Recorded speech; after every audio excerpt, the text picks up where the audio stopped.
In this video, we are going to go through the logic of our game so that we can get ready to build the structure of our code. So, first of all, to start the game, we need to click on the Start button. But our Start button is sometimes a Reset button, and that depends on whether we are already playing or not. So the question to ask once we click on the button is, are we playing? If yes, like here, we are going to reload the page. Alright.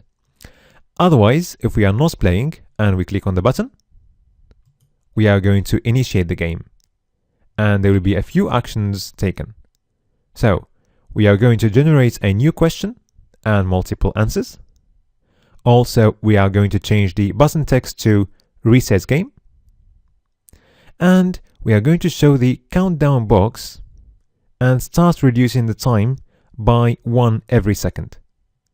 So we're going to reduce by 1 second, and then we are going to check, do we have any time left?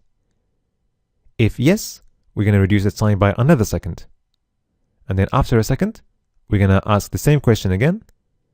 And we carry on like that until we get 0 second there. And then the answer is going to be no. And then we are going to show the game over message, just like this. And also we change the button text to Start Game. Another sequence to look at is when we click on an answer box. So, we're going to need to ask the same question, are we playing?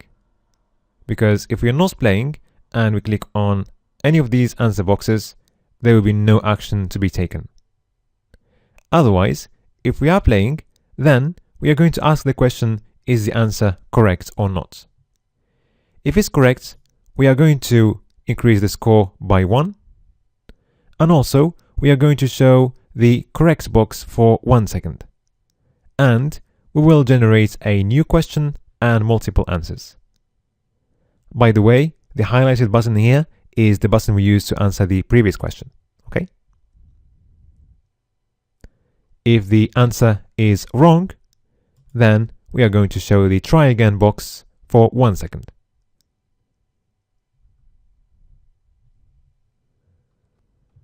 Alright, now that we have done the hard bit, which is understanding the logic of our game, all we need to do now is translate this into JavaScript code.